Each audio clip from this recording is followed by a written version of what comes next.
করে নিয়ে এসেছি কি কি তোমাদেরকে দেখাই।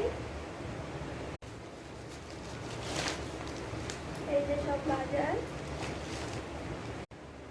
এখানে একটা তেলের প্যাকেট আছে,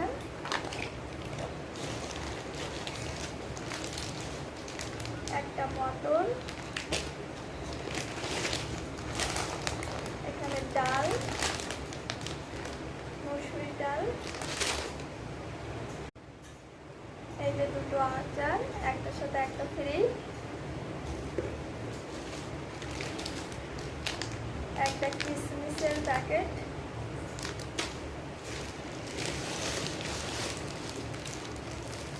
একটা আটা, আশীর্বাদ আটা এক প্যাকেট,